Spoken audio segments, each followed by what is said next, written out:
Hello everyone, it's Laffy Traffy. Hello, and this week, today, we are going to talk about what it means to be a Yonko, what it takes to be a Yonko. Is it power? Is it bounty? Is it fleet? Is it the territories that they conquer? We're here to find out. We're gonna go through all six, yes, six.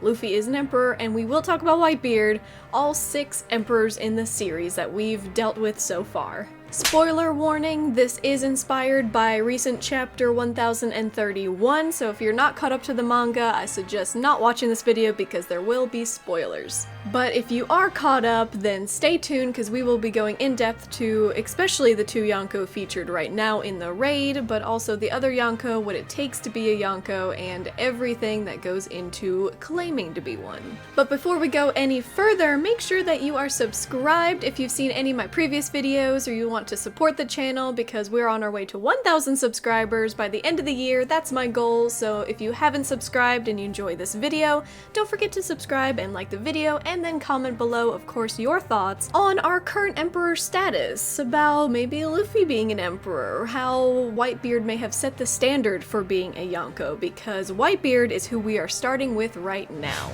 He was a very, very powerful and influential person of the old age, a rival to Roger, the old king of the pirates.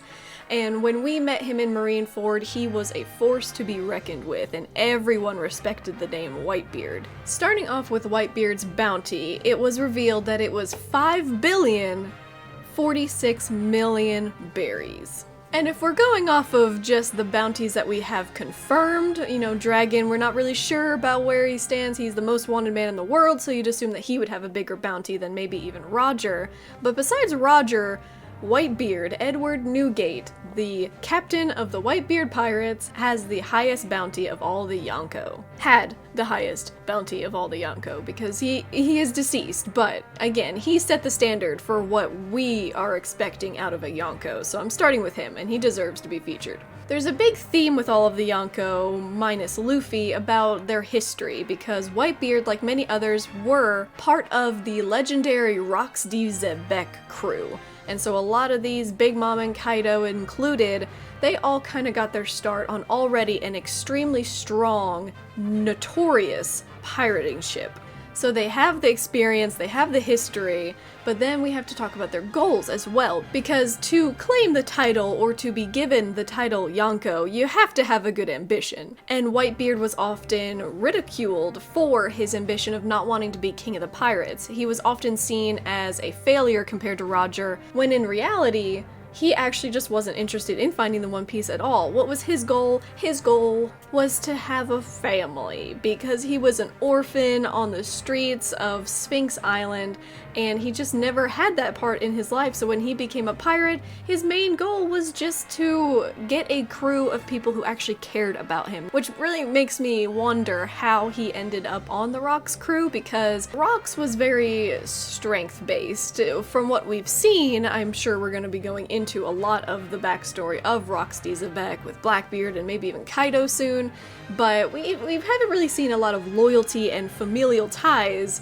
mixed in with crew relations. It was very much the strongest survives and the strongest make it to the top. And so Whitebeard seems kind of out of place there, but it was his early days, so maybe it was just a way to get notorious and maybe just a way to get his name out there so that he could find a crew of his own, which he did eventually, and he has a very, very massive crew.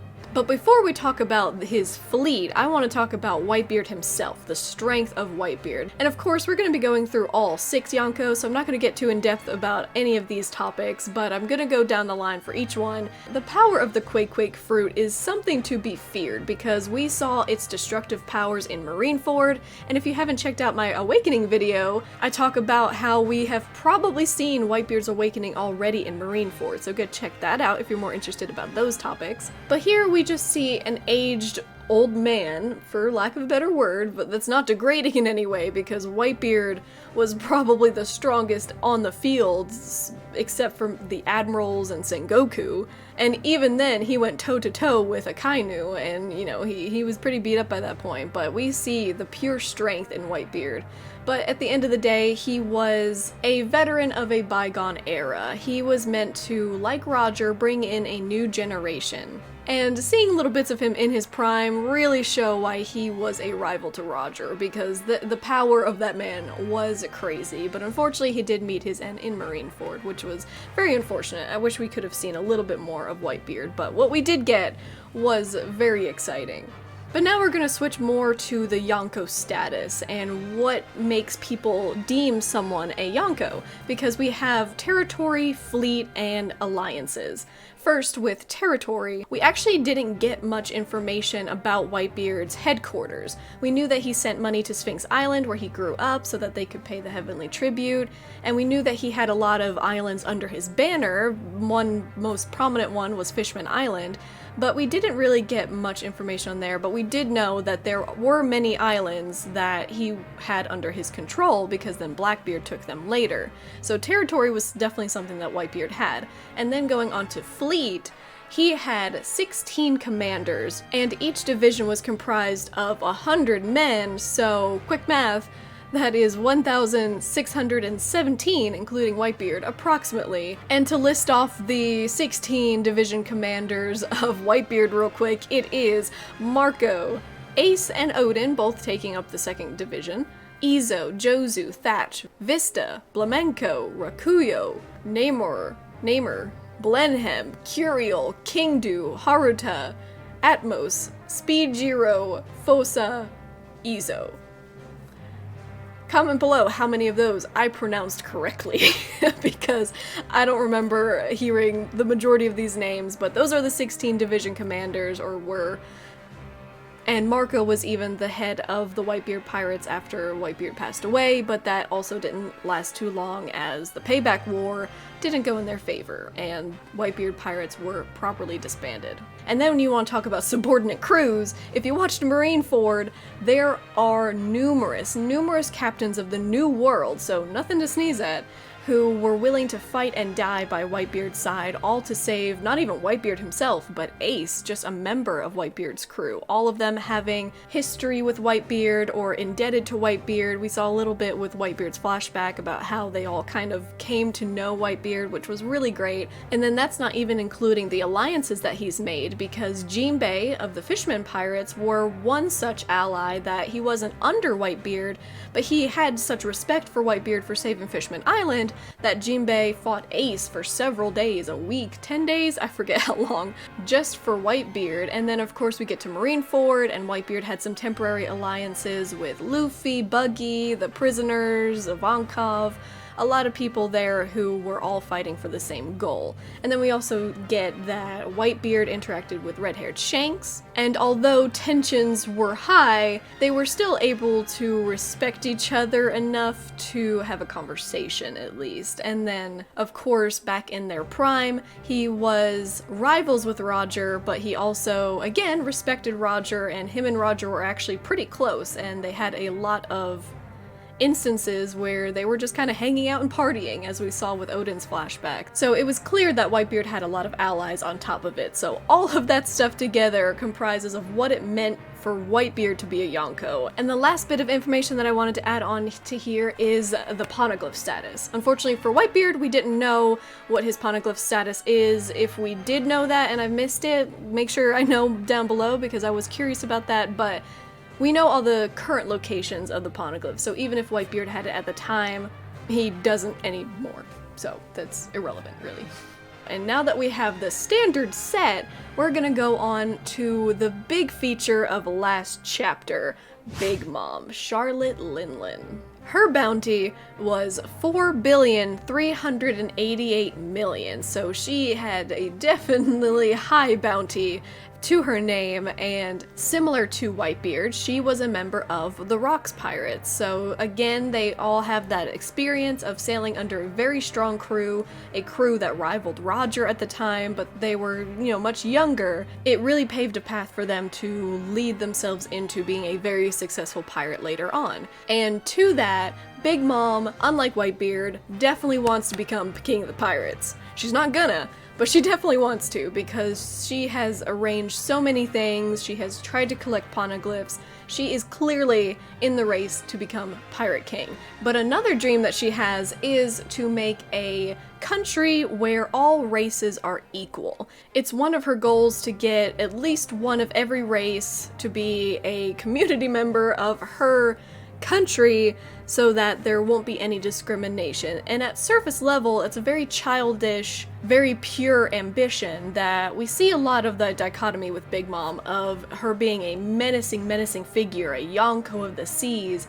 But deep down, when we really get to know her, she's very childish and very immature, and she idolizes the idea of everyone being equals, and sometimes she takes it a little bit too far by wanting gigantification to be a thing so that all races will literally, physically be equal and be giant. And I'm sure that stems from her experience with the giants back when she was a child, so I'm sure that has something to do with why she wants other people to be giants, and that's why she worked with Caesar to try and get him to research gigantification. And now we're going to talk about the power of Big Mom, because last chapter we saw that this was the first time that she has been really injured in decades. We have not even seen close to what she's capable of, because she's never needed it.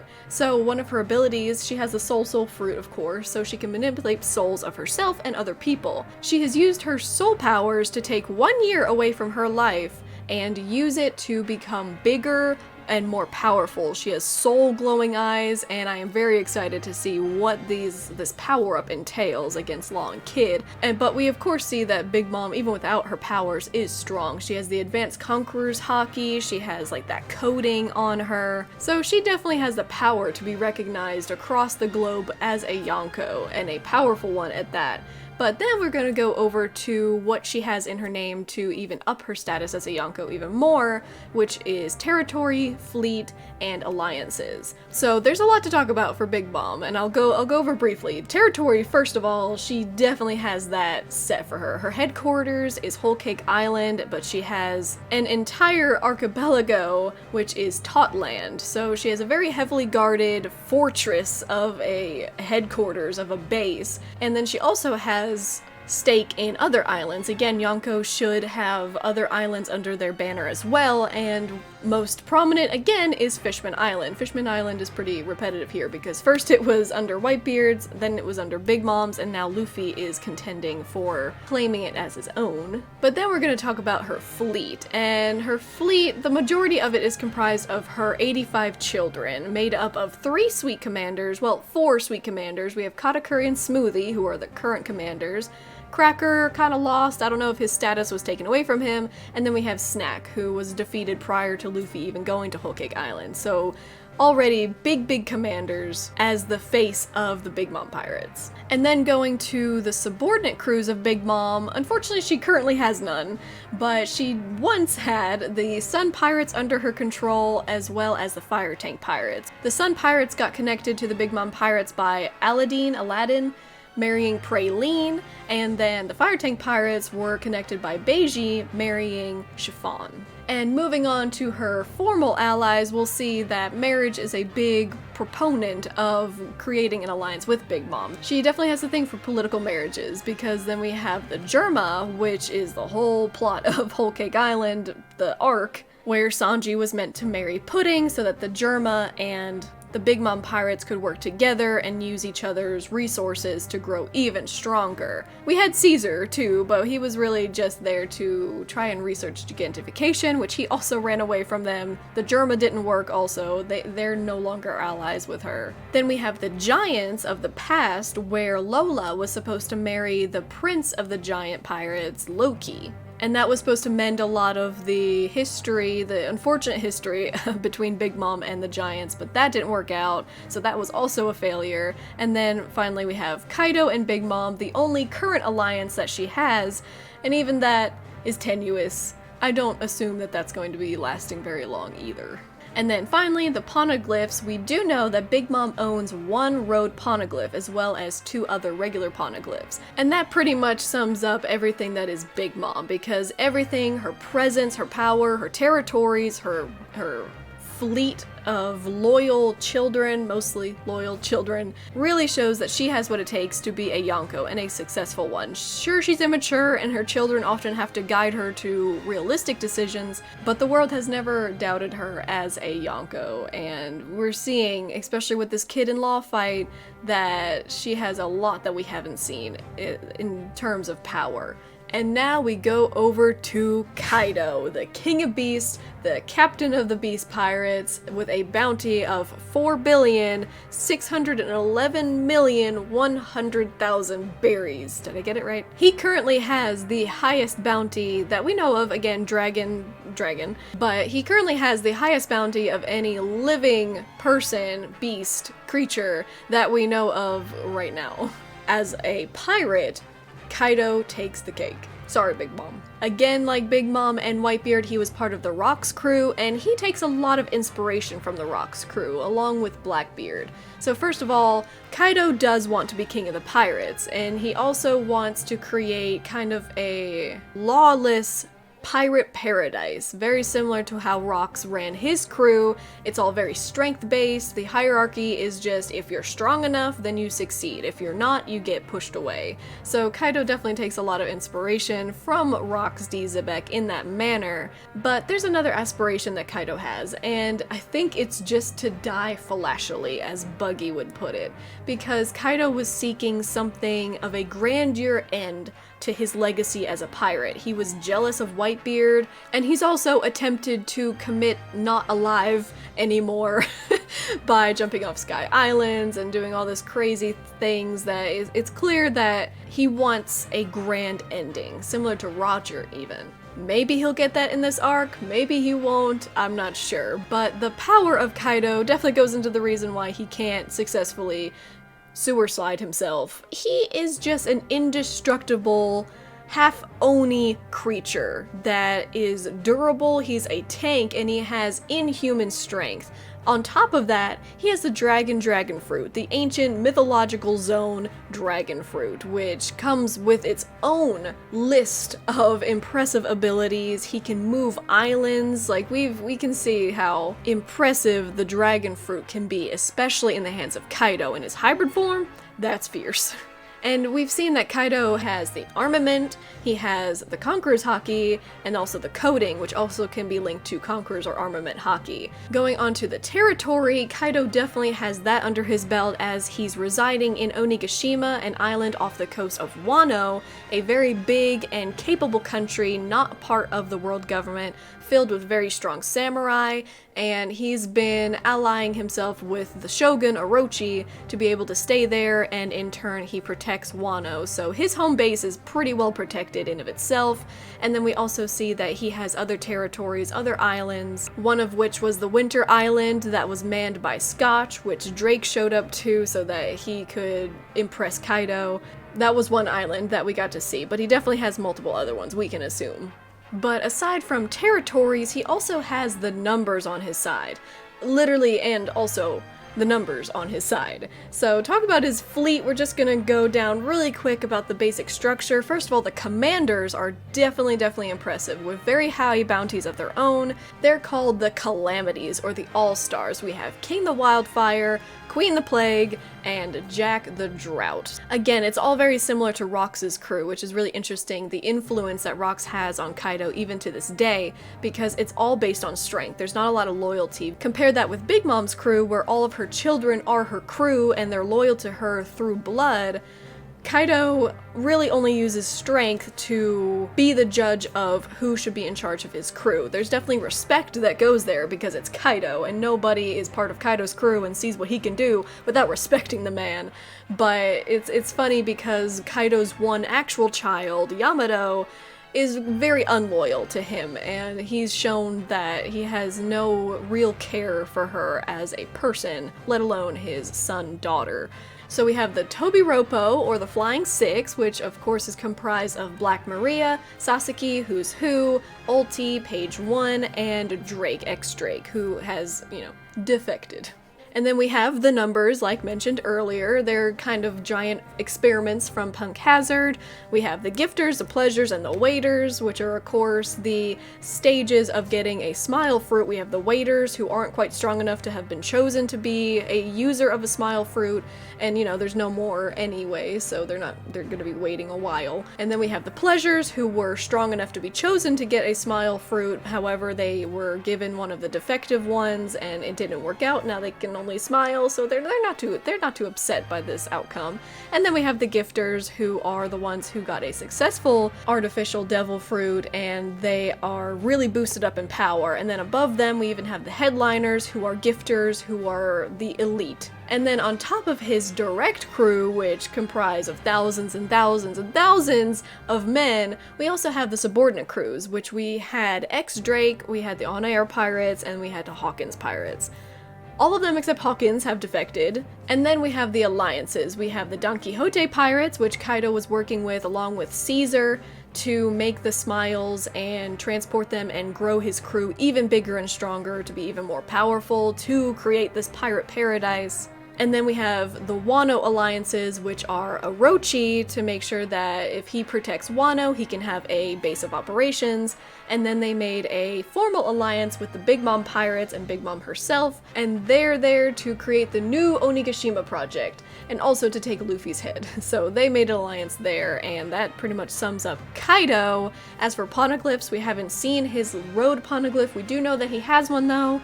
We've seen one regular poneglyph in the basement where Law was, but other than that one, Law couldn't find it, so it must be hiding somewhere. It might even be in the Flower Capital. We're not sure where the road poneglyph is, but it's safe to say that by the end of Wano, the Straw Hats will get their hands on it. Now, red-haired Shanks. Red-haired Shanks, the captain of the red-haired pirates, he has a bounty of 4,048,900,000 berries. So he has the third highest of the current Yonko, and for his history, he actually sailed with the king of the pirates. Unlike a lot of the other Yonko who have direct connections with Zebek, Shanks was under Roger's influence, and so him and Buggy, as adorable, adorable little children, sailed alongside Roger and got to see what it's like to be a true pirate, not one that's based on strength and territory and, all the stuff that we're talking about right now. It's just what it means to be free, what it means to have a family of crewmates, people who are loyal to you and will protect you and stand by your side in no matter what adventure you're willing to take. So Shanks definitely stands out of the current Yonko, because we don't even know his goal. I see Shanks as kind of a gatekeeper of the new era. He wants to make sure that that era that Roger created is successful, and whoever wants to go into the next era is the correct choice. Luffy, of course, that's why he bet on the new era, the new generation. But as for powers, he does not have a devil fruit, and he's the only Yonko who does not have a devil fruit, although we've seen him be quite respected and feared by many, many different people. But we have seen him use quite intense Conqueror's Haki, so I'm looking forward to when we get to Shanks's arc, which goes into the next category, because I believe that his headquarters is located on Elbaf, which will be the next island that the Straw Hats go to. He is definitely strong. We haven't seen much of him at all, but we know that he's strong and feared and respected as a Yonko. But he has a very small crew. We don't know the actual numbers of crewmates that he has, but we do know that he has 10 or 11 main commanders, which consist of the top officers, which consist of his first mate, Ben Beckman, then we have Lucky Roo and Yasop, and then the crew goes down from there, because we've seen a group of people at Marineford who showed up, but overall it's been said that Shanks has one of the most balanced and well-fortified crews of the Yonko. There's not many weaknesses in his crew, like Kaido, for instance, all the gifters and pleasures, they're just fodder. But Shanks He really has a good crew set up for him. Even Rockstar, who was a rookie, had like a 9 million berry bounty. That's impressive. It's quality over quantity. That's the essence of Shanks' crew. And going back real quick to territories, we do know that Shanks is also in charge of a lot of different territories, one of which was the one that Bartolomeo attacked to claim for Luffy instead, which is ironic. As for subordinate crews and allies alike, we haven't really seen any formal alliances with Shanks, nor any direct crews that work under him, although he does have good relations with, of course, Luffy and Mihawk. They are also on speaking terms, they kind of party together. Shanks was, of course, one of the ones to go to Whitebeard, caring about Ace and his crew against Blackbeard, trying to warn Whitebeard about Blackbeard. Whitebeard didn't take it too well, but they're still, they're on talking terms, like I mentioned with Whitebeard's profile. And then as for poneglyphs, we don't know any confirmation for Shanks having any, but I'm going to assume that he has the one that we don't know the location of. The one that was seen at Fishman Island 20 years ago. Now, Blackbeard, Marshall D. Teach. He is one of the more recent Yonko, whereas the other few were Yonko for decades and decades and really have their name respected across the world. Blackbeard's a little bit newer. He got his status over the time skip after the Payback War. His bounty is the 4th highest with 2,247,600,000 berry bounty. He had quite the most improved medal though, because his previous bounty was 0. Blackbeard's history, there is some connection with Roxy Xebec. His ship is called the Saber of Xebec. He's currently stationed on Xebec's island. There's a lot there, but we don't know it for sure. But what we do know is that he grew up on Whitebeard's ship as an orphan. He joined Whitebeard and stayed there until he had the means to get what he wanted. But he did get his start, like the other Yonko, except for Luffy, on a stronger, more prominent pirate ship. But Blackbeard's goal is definitely to become strong and become king of the pirates. And going along again with him currently stationed on Beehive Island, the pirate paradise, I'm gonna say similar to Kaido, Blackbeard also wants to just cause chaos and create a pirate paradise where it's lawless and only the strong are revered. We don't know anything deeper than that. And as for power, the man has 2 devil fruits. So while Shanks has none, Blackbeard has 2.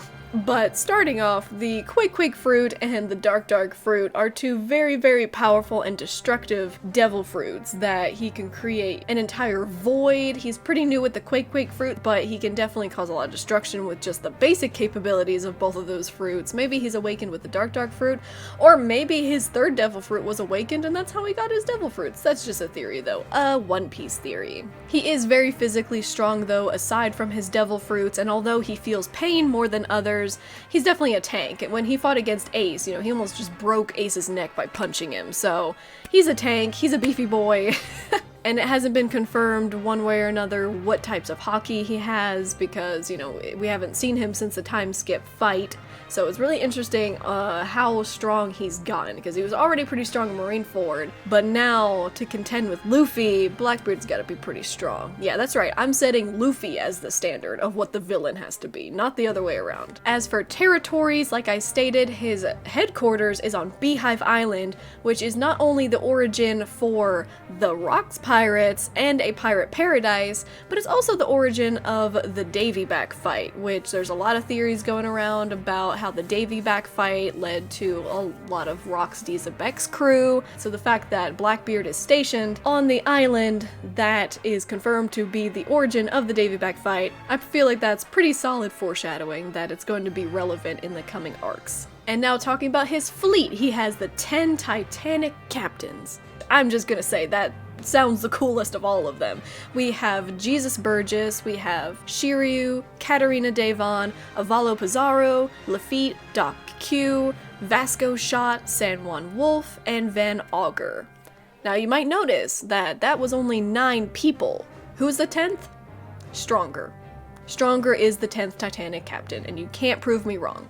Yes, it could be Aokiji, but it's Stronger. Those 10 Titanic captains, though, man their own divisions, of course, but we don't know the amount of people who are on Blackbeard's ship, or his fleet for that matter, so By the sound of it, he's probably gaining a lot of crewmates to just be more powerful, similar to Kaido, but we're not sure about the actual numbers there. And then for subordinate crews, he was in charge of the Peachbeard pirates, because that's the name that he went with, Peachbeard. But Peachbeard was defeated by some revolutionaries, so I don't know if he's still an active member of the Blackbeard pirates. And as for allies, we don't know any solid allies. We know that Moria is probably going to be killed if he doesn't ally himself with Blackbeard, so we might see a Moria and Blackbeard team up, which would be pretty cool. And then of course we have Kuzan, who has allied himself with the Blackbeard pirates for some unknown reason.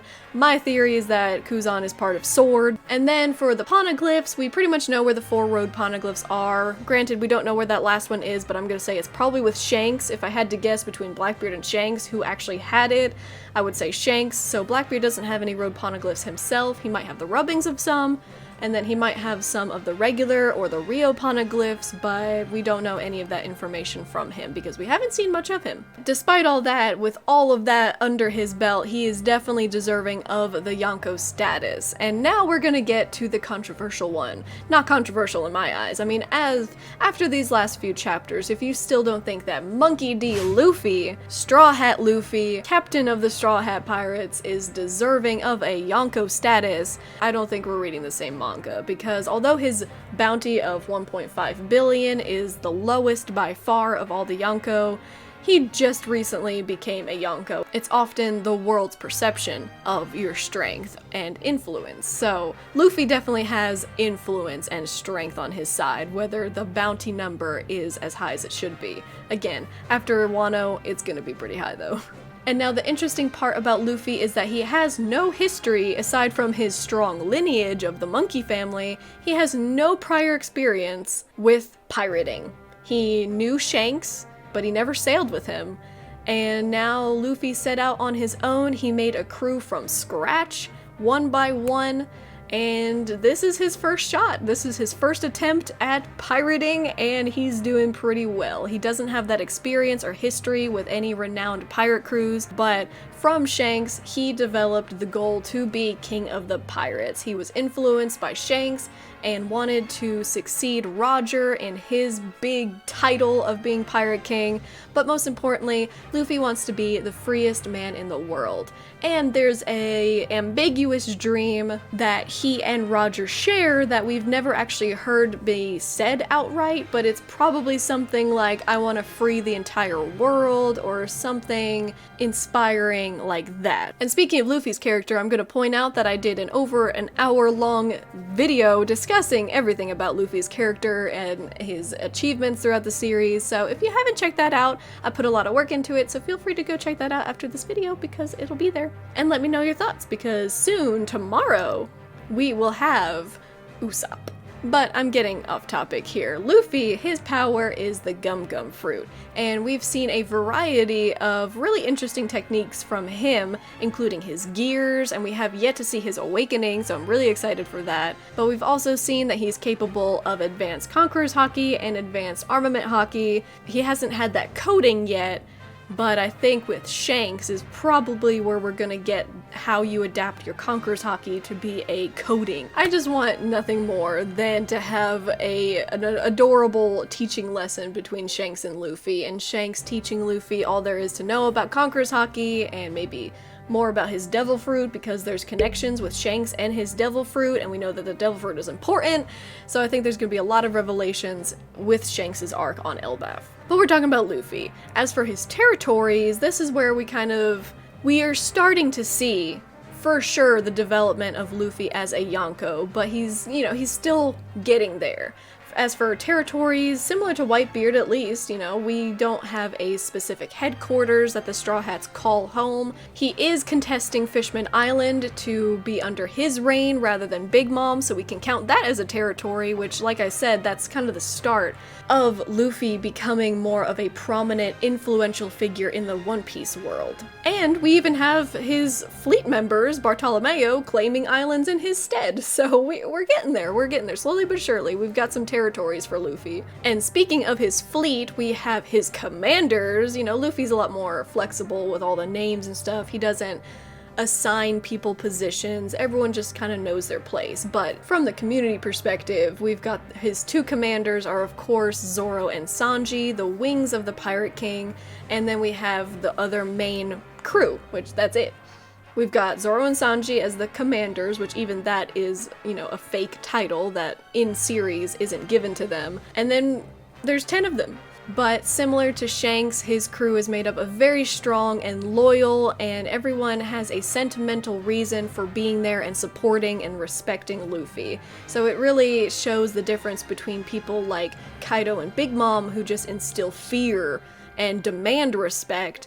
Luffy, Whitebeard, and Shanks definitely go the route of they want a close connection. They want people to rely on, and they just want people by their side for all the adventures that they're going through. So Luffy's crew is definitely one of the most intimate crews.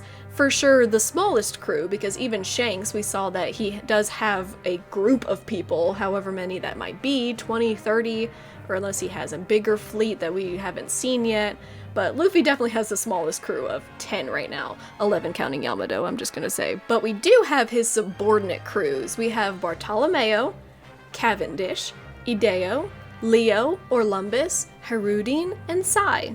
All of those pirate captains pledged allegiance, a one-sided allegiance, to the Straw Hats to be the self-proclaimed Straw Hat Grand Fleet. So he's totaling over 5,600 members in this, mostly from Olympus, but it's definitely impressive. And again, one of those things that slowly but surely you're really starting to see how Luffy is truly acquiring the title of Yonko. But also, not only do we have subordinate crews, we also have formal alliances, one of which of course is his most important one, the Heart Pirates, where they joined together back in Punk Hazard to take down Doflamingo and then Kaido. But just a hunch, I feel like that particular alliance, maybe as well as Kids, will be very end of series. I think Law especially has a lot to gain from being with the Straw Hats when they go to Laugh Tale, but I'll save that. I'll save that for another day. But like I mentioned, they also allied themselves temporarily with the Kid Pirates to take down Kaido. There also is a tentative alliance with X-Drake right now, taking down Kaido. And then even against Big Mom, we had them ally themselves with the Fire Tank Pirates, with Beiji, to take down Big Mom. And then aside from pirate crews, he's also made a lot of lasting relationships with many powerful kingdoms. Alabasta, Fishman Island, Dressrosa, and now Wano. Influence is definitely something that Luffy does not have to worry about. If he is going to call on people, if he needs something for that final war, there's going to be a plethora of people by his side in an instant. And then the final topic, poneglyphs. We know that Luffy doesn't directly have any physical poneglyphs, but he does have the rubbing of the one from Zou, where the minks were able to, you know, that's another kingdom. Zou, did I mention Zou? Zou is another kingdom that he's allied himself with, very powerful with Zunisha. So he gained the rubbings from the road poneglyph on Zou, which I'm gonna say not a lot of people have. He might be the only Yonko with the rubbing from Zou, correct me if I'm wrong. And then he also has the rubbing thanks to Brook from Big Mom. I really wish there was another word to use. And then he also has historical poneglyphs as well, thanks to Nico Robin in Zou and Fishman Island and Big Mom's territory. But that wraps up everything that went into Luffy being announced as a Yonko and everything that he's done up to this point to really claim the title truly, as well as comparing him to the other Yonko, and even going all the way up to Whitebeard, who really set the standard for how powerful, influential, and how great, just in its essence, great of a pirate that you have to be a Yonko. And Big Mom and Kaido are definitely showing the power side, as well as their fleets and armies on their command in these recent arcs, so there's no doubt that they're Yonko. And then I'm really excited to learn more about Shanks and Blackbeard. I really want to know how the whole Elbaf arc is gonna go, and then finally to see what Blackbeard has been up to this whole time, to see that final clash between Luffy's ultimate rival. But if you enjoyed this video, again, make sure you subscribe because I really enjoy going through these videos. I do chapter reactions, all of this stuff. Check me out on Twitch and Twitter for more gaming, One Piece, and anime content. And like I said, tomorrow will be the debut of Usopp's video, so if you're interested in my Straw Hat Appreciation series up to this point, or if you haven't even checked it out, go check it out because it's really fun, and if you want to relive the glory of One Piece, of all of our beloved Straw Hat characters, then it's a good series for you. And I think with Wano, with Big Mom, with Kaido, it's definitely important to look back to where it all began, because that's how they got to where they are now. That's just math. But I really appreciate everyone for watching. I hope you all have a great day, follow your dreams, and check me next time. Bye!